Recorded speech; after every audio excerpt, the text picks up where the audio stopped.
The year was 2847, and the human exploration vessel Starlight Wanderer moved slowly through the dark space of the Valoran Nebula.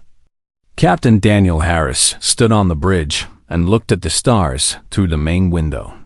His ship had been traveling for 6 months now, mapping unknown regions of space. It was boring work, but important work. Daniel was a tall man with gray hair and tired eyes. He had served in the human space fleet for 30 years. He had seen many things in his life, but he had never seen anything like what was about to happen. "Captain, I am picking up something strange on the sensors," said Grace Mitchell, his second in command. She was a young woman with dark hair and sharp eyes. She was the best officer Daniel had ever worked with. "What kind of strange?" Daniel asked. "I do not know, sir. It is big, very big, and it is coming toward us fast." Daniel walked to her station and looked at the screen. She was right. Something massive was moving through space, heading directly for their ship. It was larger than anything he had ever seen. Larger than a space station. Larger than a small moon. "All hands, battle stations," Daniel said into the ship communicator. "This is not a drill." The crew of 47 men and women ran to their positions.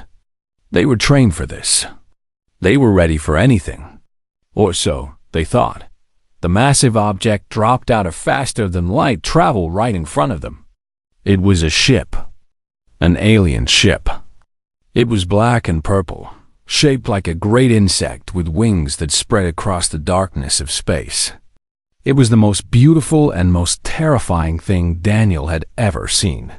"They have us in some kind of tractor beam," Grace said. Her voice was calm, but Daniel could see fear in her eyes. "We cannot move. We cannot escape.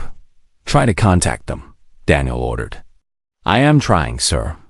I am sending messages on all frequencies." For several long minutes, nothing happened. The alien ship held them in place like a toy. Then, suddenly, a voice filled the bridge. It was not a human voice. It was something else entirely. It spoke directly into their minds, bypassing their ears completely. "Human vessel, we require assistance. Our queen demands human presence. One of you will come. The rest will wait." Daniel looked at his crew. They were scared. He could not blame them. He was scared too, but he was the captain. It was his job to protect them. "I will go," he said. "Captain, no," Grace protested. "We do not know what they want. They could kill you. They could kill all of us right now if they wanted to," Daniel replied. "They are asking for help. That means they need something from us. I am going to find out what." He walked to the transporter room alone. His heart was beating fast, but his steps were steady. He had faced death before. He would face it again. That was what being a captain meant. The transporter activated, and Daniel felt himself being pulled apart and put back together somewhere else. When he opened his eyes, he was no longer on his ship. He was standing in a massive chamber. The ceiling was so high he could barely see it. The walls were made of something that looked like living metal, pulsing with soft purple light. And all around him, standing in perfect rows, were thousands of alien beings. They were insectoid creatures, standing on 2 legs like humans but with 4 arms and large compound eyes. Their skin was hard and shiny, like the shell of a beetle. They wore no clothes, but their bodies were decorated with golden markings that seemed to glow. None of them moved. None of them spoke. They just stood there, watching him with their strange eyes. At the far end of the chamber, there was a throne. It was not made of metal or stone. It was made of living things, vines and tendrils that moved and breathed. And sitting on that throne was the most incredible being Daniel had ever seen. She was obviously female, though not human. Her body was similar to the other aliens, but larger and more elegant. Great wings grew from her back, wings that shimmered with every color imaginable. Her eyes were not compound like the others. They were large and deep, and when Daniel looked into them, he felt like he was looking at entire galaxies. This was the Queen. Beside her throne, there was a small cradle made of crystal. Inside the cradle, something was moving. Something was crying. But it was not a normal cry. It was a psychic scream, a wave of pure pain and fear that hit Daniel like a physical blow. He stumbled and nearly fell. All around him, some of the alien attendants collapsed. The psychic emanations from the cradle were too strong for them to bear. Even the Queen herself seemed weakened. Her beautiful form slumped slightly on her throne. "Human," the Queen spoke into his mind. Her voice was like music and thunder combined. "I am Zadara, Queen of the Velthari Dominion. I rule 17 star systems. I command billions of soldiers. But I cannot help my own child." She gestured toward the cradle with one of her 4 arms. "My daughter suffers. She has suffered for 30 cycles. Nothing we do can soothe her. Our doctors have failed. Our priests have failed. Our technology has failed. She will die, and with her, the future of my people." Daniel forced himself to stand straight despite the waves of psychic pain washing over him. "Why do you think I can help?" he asked. "Our seers had a vision," the Queen replied. "They saw a creature from a young species, a species that sings with its voice and feels with its heart. They said this creature could produce sounds that our kind cannot make. Frequencies that calm. Frequencies that heal. They said a human could save my daughter." She rose from her throne and walked toward him. She was tall, much taller than him.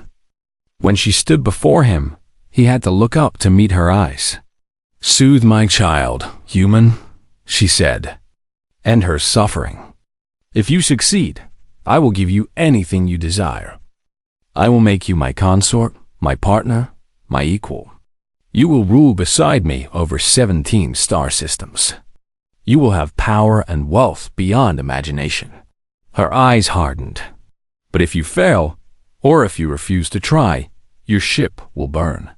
Your crew will die, and your species will learn what it means to anger the Velthari Dominion." Daniel looked at the Queen. He looked at the cradle, where the small creature writhed in agony. He thought about his crew, waiting helplessly on the Starlight Wanderer. He thought about his own life, all the choices that had brought him to this moment. He did not know if he could help. He did not know if humans really had some special ability that aliens lacked. But he knew one thing for certain. He had to try. "Take me to her," Daniel said. "Take me to your daughter. I will do what I can." The Queen studied him for a long moment. Then, slowly, she nodded. "Come," she said, "and pray to whatever gods your kind believes in. Because if you fail, we all lose everything." Daniel walked toward the crystal cradle. Vagulni. Each step was harder than the last. The psychic screams from the infant princess grew stronger as he got closer. His head pounded. His vision blurred. He could feel blood dripping from his nose. The alien attendants backed away from him. Some of them looked at him with something like hope. Others looked at him with doubt. A few looked at him with hatred, angry that their queen had placed her faith in a primitive human. Daniel did not care what they thought. He cared only about the small creature in the cradle. When he reached the cradle, he looked down at the Velthari princess. She was tiny, no bigger than a human baby. Her body was soft and pale, not yet hardened into the shell that adult Velthari possessed. She had small wings, barely formed, pressed against her back. Her eyes were closed tight, and her 4 tiny arms waved in the air as she screamed her silent psychic scream. She was in pain. Real, terrible pain. And she had been in pain for 30 cycles, which Daniel guessed was about 30 days. 30 days of suffering for something so small and helpless. Daniel felt something break inside his heart. He had no children of his own. He had never married. The space fleet had been his family. His ship had been his home. But in that moment, looking at that tiny, suffering creature, he felt something he had not felt in many years. He felt like a father. "What is her name?" Daniel asked. The queen was silent for a moment. Then she spoke, and her psychic voice was softer than before. "She has no name yet. In our culture, a child receives her name only when she survives her first year. Many do not survive. It is our way of protecting ourselves from grief." Daniel nodded slowly. He understood. In the hard universe of space travel, humans had similar traditions. You did not name a colony until it survived its first decade. You did not celebrate a mission until everyone came home. "May I touch her?" he asked. "You may try. But be warned. Her psychic emanations have killed 3 of my attendants who got too close." Daniel reached down into the cradle. The psychic pressure was immense. It felt like his skull was being crushed from the inside. But he did not stop. He placed his hand gently on the infant's chest. She was warm. Warmer than he expected. He could feel her tiny heart beating fast, too fast, like a bird trapped in a cage. Her skin was soft like silk. "It is okay," Daniel whispered. "It is okay, little one. I am here." The screaming did not stop. But for just a moment, it seemed to pause. The infant's eyes opened, and she looked at him. Her eyes were like her mother's, deep and full of galaxies. But they were also full of fear and confusion. Daniel thought about what the queen had said. The seers had spoken of frequencies that humans could produce. Sounds that could calm. Sounds that could heal. He thought about his childhood. He had grown up on Mars, in one of the first human colonies. Life there had been hard. His parents had died when he was young, killed in a mining accident. He had been raised by his grandmother, a woman named Mary, who had come to Mars from a small town in Oklahoma. Grandmother Mary had been a simple woman. She could not read very well. She did not understand technology. But she had a voice that could make everything better. Mutter. When Daniel was scared, she sang to him. When he was sad, she sang to him. When the Martian dust storms raged outside and the whole colony shook, she held him close and sang until the storms passed. He remembered one song in particular, a lullaby she had learned from her own grandmother, passed down through generations of humans who had looked up at the stars and dreamed of touching them. Daniel opened his mouth and began to sing. His voice was not beautiful. Years of giving commands had made it rough and deep. He could not remember all the words, so he hummed the parts he had forgotten. But he sang with everything he had. He sang with all the love his grandmother had shown him. He sang with all the hope he had carried through 30 years in space. The effect was immediate. The infant's psychic screaming began to fade. Her tiny body, which had been tense and rigid, started to relax. Her eyes, wide with fear, slowly began to close. Daniel kept singing. The lullaby was about stars and dreams.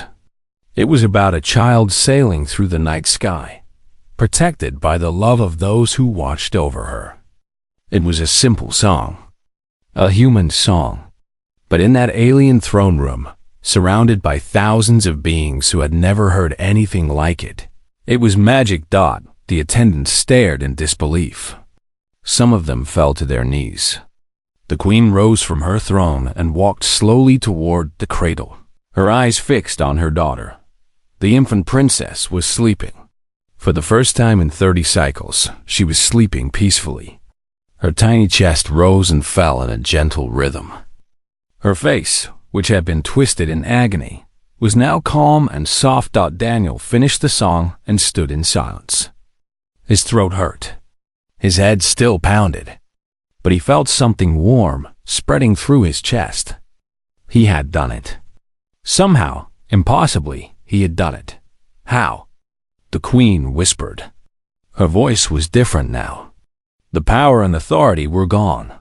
She sounded like any mother who had just watched her child saved from death. How is this possible? I do not know, Daniel admitted. Humans have always sung to their children. It is something we do without thinking. I never knew it could affect other species. The queen reached into the cradle and lifted her daughter gently. She held the sleeping infant against her chest, her wings wrapping around them both like a protective cocoon. When she looked at Daniel, there were tears in her strange, galaxy eyes. You have given me my daughter back, she said. You have given the Voltheri Dominion its future. I owe you a debt that can never be repaid. She handed the infant to a nearby attendant, who carried the sleeping princess away to a proper bed. Then the queen turned back to Daniel and studied him with those deep, ancient eyes. I meant what I said before, she told him. You have succeeded. Now I offer you a choice. A true choice with no threats attached. She gestured around the throne room. You may return to your ship. You may leave Voltheri space with our gratitude and our gifts. We will give you technology that will advance your species by 100 years. We will sign treaties of friendship with your people. You will be a hero among humans. She paused. Or you may stay. You may remain here, at my side, as my consort. You will help me raise my daughter. You will rule beside me over 17 star systems. You will have power that no human has ever possessed. She took a step closer to him. Despite her alien form, despite everything strange and different about her, Daniel could see something familiar in her eyes. Loneliness, hope, and perhaps, just perhaps, the beginning of something more. I will not force you, she said. I will not threaten you. This is your choice alone. But I ask you to consider it carefully, because I believe you were sent to me for a reason. I believe our meeting was not an accident. Daniel looked at the queen. He looked at the throne room full of alien beings. He thought about his ship, his crew, his old life waiting for him in the void outside. I need time, he said. I need time to think. The queen nodded. You shall have it. I will give you quarters in my palace. You may contact your ship. You may speak with your crew. Take all the time you need. She turned to leave, then stopped and looked back at him. But know this, Daniel Harris of humanity. Whatever you decide, you have already changed the course of history. The galaxy will never be the same because of what you did tonight. She walked away, her wings trailing behind her like a royal robe. Daniel stood alone in the throne room, surrounded by aliens who watched him with new eyes. He was just a ship captain. He was just a man who knew an old song. But somehow, in the vastness of space, that had been enough to change everything. The quarters they gave Daniel were more beautiful than anything he had ever seen. The room was huge, bigger than his entire ship. The walls were made of something that looked like crystal, but felt warm to the touch. The furniture seemed to grow from the floor itself, shaped by some technology or biology that humans could not understand. Through a large window, Daniel could see his ship floating in space. The Starlight Wanderer looked so small from here, so fragile. He had spent most of his adult life on ships like that, traveling from star to star, exploring the unknown. It was all he knew. It was all he was. His communicator beeped. He pressed the button, and Grace Mitchell's face appeared on the screen. Captain, are you okay? We have been so worried. What happened over there? Daniel told her everything. The queen, the sick princess, the lullaby, the choice he had been given. Grace listened in silence, her eyes growing wider with each word. That is incredible, she said when he finished. You saved an alien princess by singing a lullaby. The scientists back on Earth are going to lose their minds when they hear about this. I am not sure I am going back to Earth, Daniel said quietly. Grace was silent for a long moment. You are thinking about staying, are you not? I do not know what I am thinking. This is all happening so fast. Grace leaned closer to the screen. Captain, I have been doing some research. The Velthari have shared some information with us as a sign of good faith. Daniel, they are at war. They have been fighting a species called the Korax for 900 years. 900 years of death and destruction across dozens of star systems. Daniel sat down heavily on the strange organic bed. 900 years? How is that possible? They live a long time. The Queen herself is over 400 years old. And the war shows no signs of ending. Billions have died. Whole planets have been destroyed. It is the longest and deadliest conflict in known galactic history. Why are they telling us this? Grace took a deep breath. Because they think you can help end it. The Queen's advisors have been talking to our crew. They say the prophecy spoke of more than just healing the princess. They say it spoke of a human who could bring peace to the galaxy. Daniel laughed, but there was no humor in it. I am just a ship captain. I sing old songs I learned from my grandmother. How am I supposed to end a 900-year war? I do not know. But they believe you can. And honestly, after what you did tonight, I am starting to believe it too. Daniel ended the call and sat in silence. Through the window, he watched the stars drift by. Each one of those points of light was a sun, possibly with planets, possibly with life. The galaxy was so vast, so full of wonders he would never see, or maybe he would see them. Maybe, if he stayed, he would see more wonders than any human ever had. There was a soft sound at his door. A chime, gentle and musical. Daniel walked over and pressed the panel to open it. The Queen stood outside. She was alone, without guards or attendants. She looked different somehow, smaller, more vulnerable. May I come in? She asked. Daniel stepped aside to let her enter. She walked to the window and stood there, looking out at the stars. I could not sleep, she said. For the first time in 30 cycles, my daughter is sleeping peacefully. But I cannot sleep. Is that not strange? Not strange at all. You have been worried for so long. It is hard to let go of worry, even when the danger has passed. The Queen turned to look at him. You are wise for such a young species. Humans have only been traveling among the stars for a few hundred years. My people have been doing it for 20,000. And yet, in some ways, you seem older than us. We've had a lot of practice with suffering, Daniel said. It teaches you things. Zithara walked around the room, touching the walls, the furniture. She seemed to be gathering her courage for something. I want to tell you the truth, she finally said. The full truth, without hiding anything. I am listening. When I offered to make you my consort, it was not just gratitude. And it was not just a prophecy. I need you, Daniel Harris. I need you for reasons I am ashamed to admit. She sat down on a chair that grew from the floor to meet her. My first consort died in battle 70 years ago. Since then, I have ruled alone. I have fought the war alone. I have raised my people alone. And I am tired, Daniel. I am so very tired. She looked at him with those galaxy eyes. The Velthari do not understand emotions the way humans do.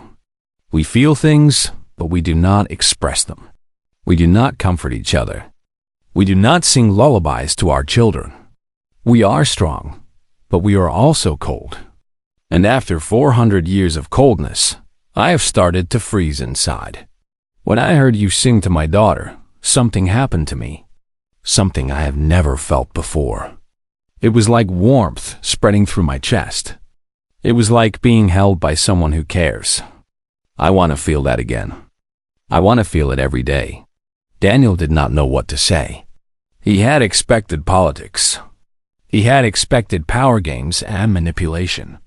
He had not expected honesty. He had not expected loneliness. I am not asking you to love me, Zithara continued. I know that may be impossible.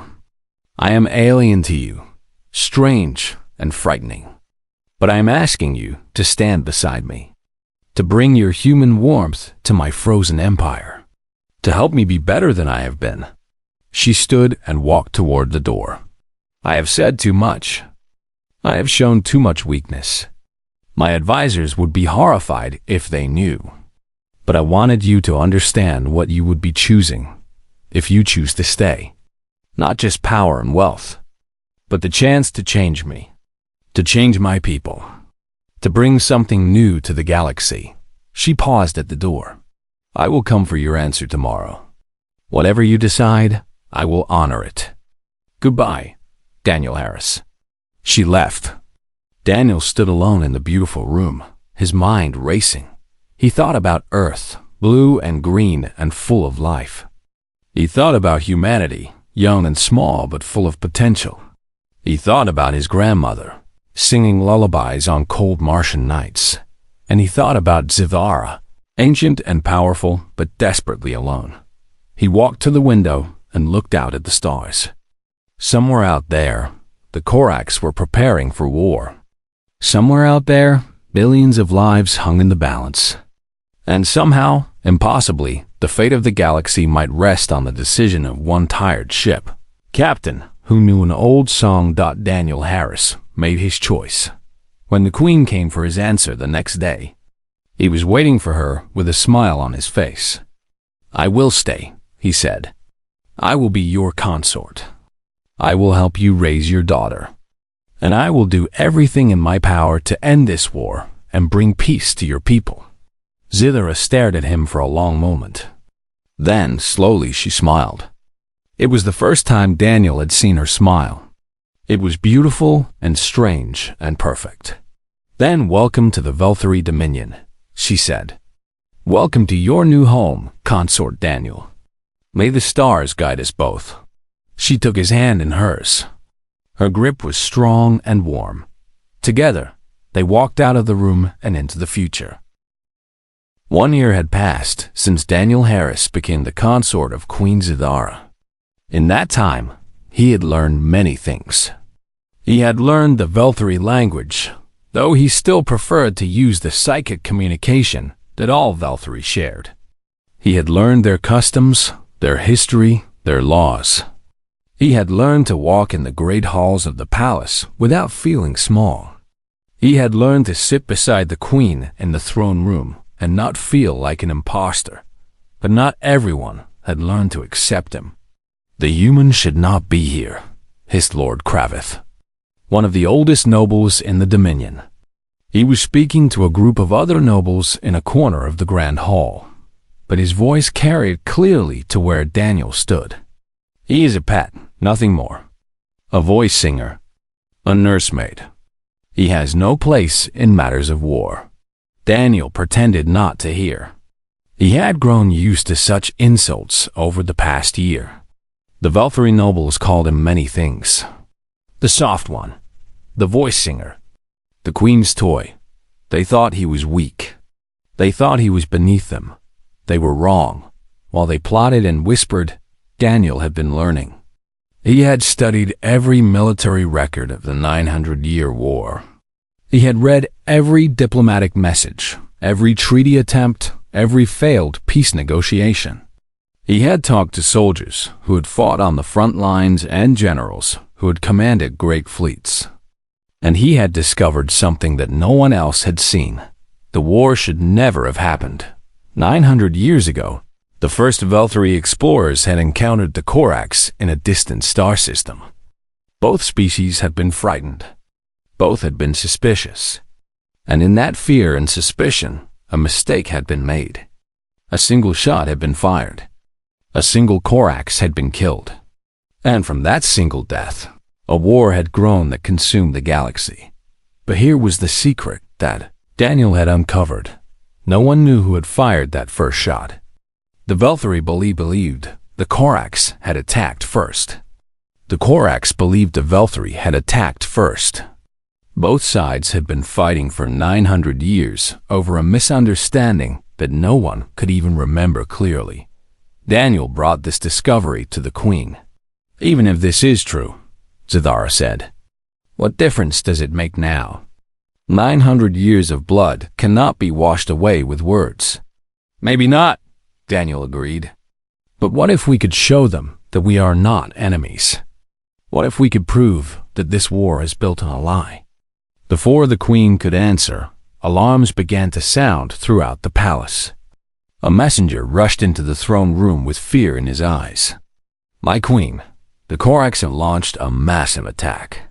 50 warships are heading for our border colonies. They will arrive within 2 days." The generals rushed in, demanding immediate retaliation. They wanted to send the entire Velthary fleet to crush the Corax attack.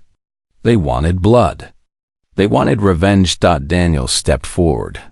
"Let me go," he said. The room fell silent. Every eye turned to look at him. "Let me go to the Corax homeworld," Daniel continued. "Let me speak to their leader. Let me offer peace." Lord Kravith laughed, a harsh and ugly sound. "The human has lost his mind. The Corax would kill him on sight. Maybe, but maybe not. I am not Velthary. I am not their enemy. I am something new, something they have never seen before. Let me use that." Zidara looked at him with worry in her eyes. "Daniel, if you go there, you will probably die. The Corax do not negotiate. They only fight. Then I will be the first one to change that." He took her hand. "You asked me to stay because you wanted me to bring something new to your empire. This is it. This is what humans do. We talk. We try to understand. We find ways to make peace, even with our worst enemies. Let me show the galaxy what humanity can do." The queen was silent for a long time. The generals whispered among themselves, some angry, some confused. Finally, Zidara spoke. "You may go, but not alone. You will take a small escort, including Ambassador Grace Mitchell. She has earned her place here, and she deserves to be part of this." Daniel nodded.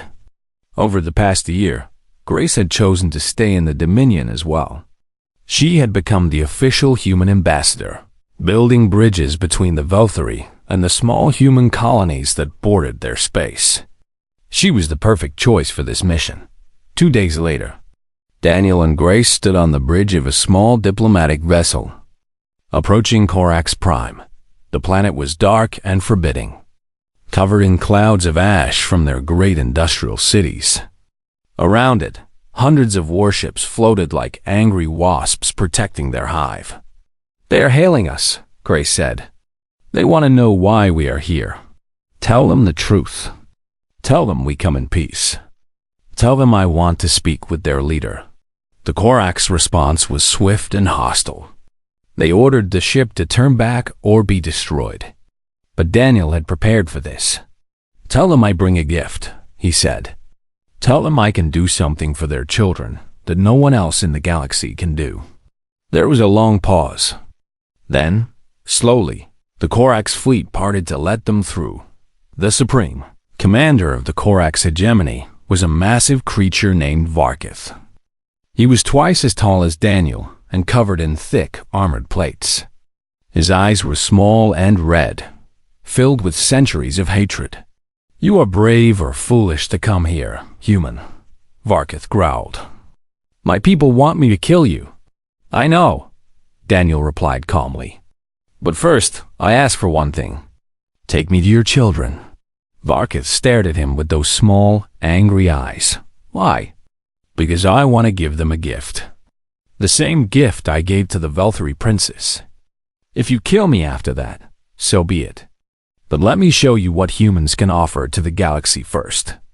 The guards around them tightened their grip on their weapons.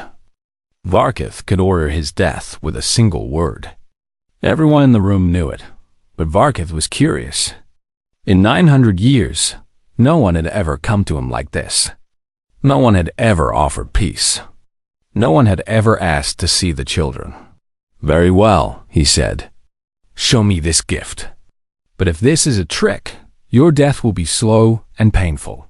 They walked through the dark corridors of the Corax palace to a chamber deep underground. Inside, dozens of young Corax huddled together. They were smaller than the adults, their armor not yet fully formed. And they were afraid.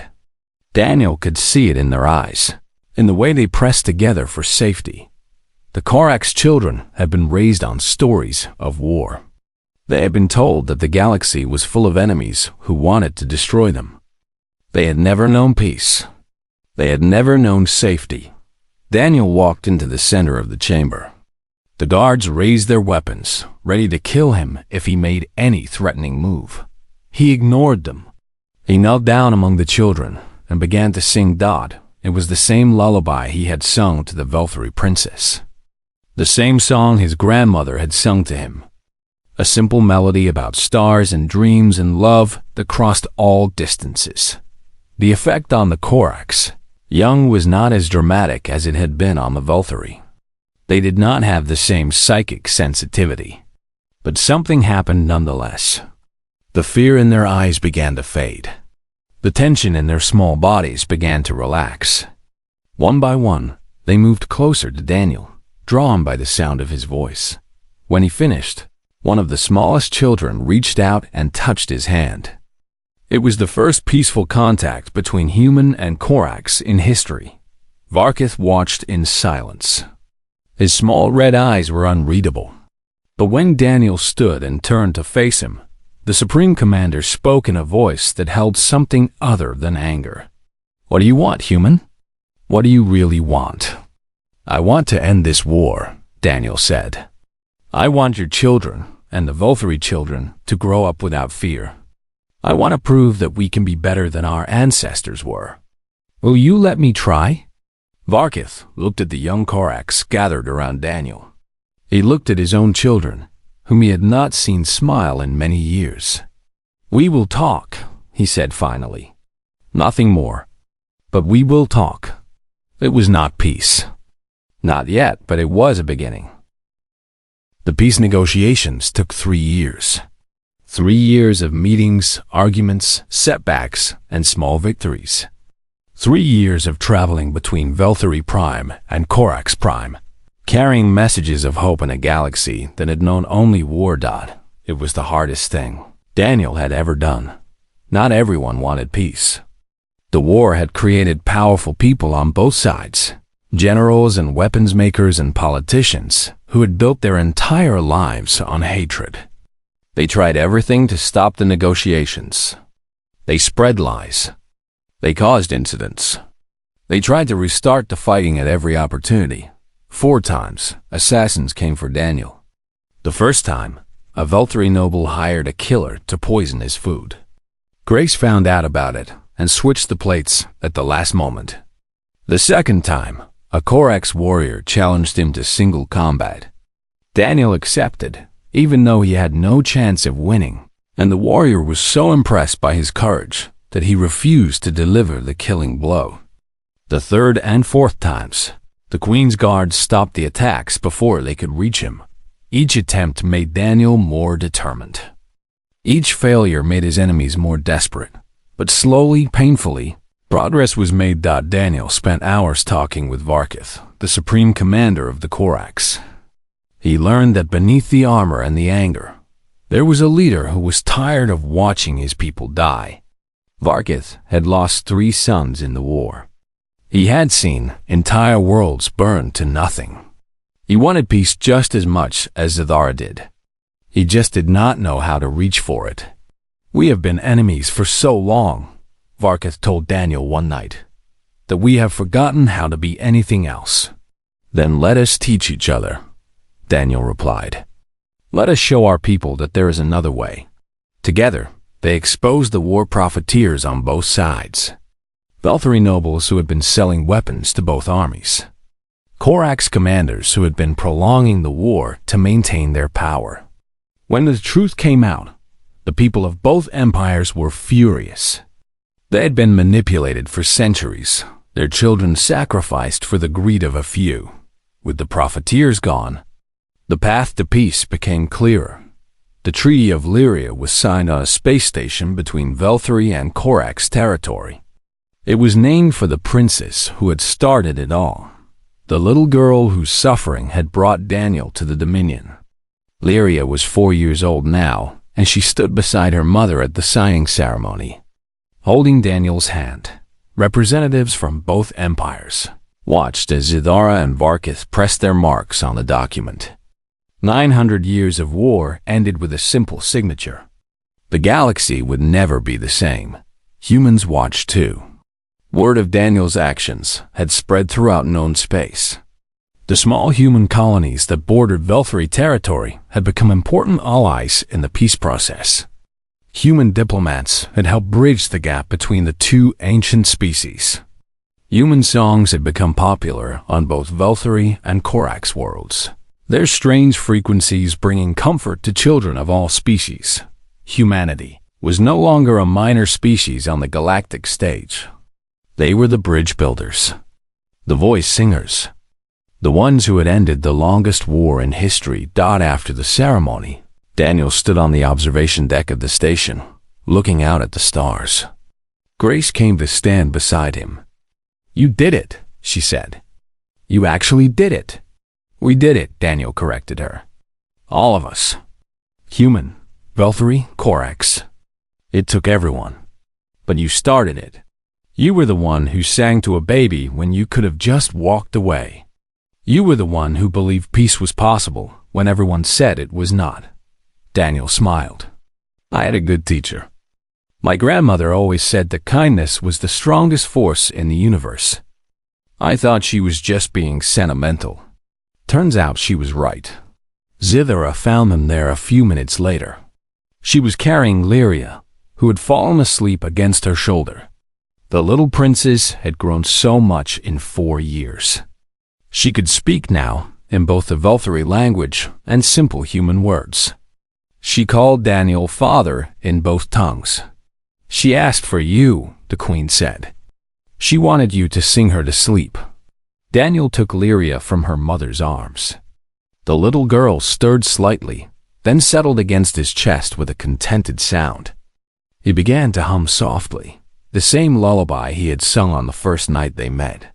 Zidara watched them with tears in her eyes. "I never thanked you properly," she said. "Not just for saving her. For all of it. For staying when you could have left. For trying when everyone said it was impossible. For bringing warmth to my cold empire." "You do not need to thank me," Daniel said. "This is my home now. You are my family. There is nowhere else I would rather be." The queen moved closer and wrapped her wings around them both, human and Velthari child enclosed in a protective embrace. "I have something to tell you," she said. "Something I have never said before. Something Velthari queens are not supposed to say." She looked into his eyes. "I love you, Daniel Harris. Not because of what you did. Not because of the peace you brought. I love you because you taught me how to feel again. You taught me that being strong does not mean being alone."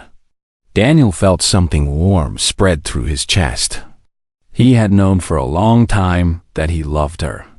He had loved her since the night she came to his room and showed him her true self, the lonely queen hidden behind the royal mask. But he had never been sure she could feel the same way. "I love you too," he said. "I think I have loved you since the first moment I saw you, sitting on that throne, desperate to save your daughter. I saw a mother. I saw a woman.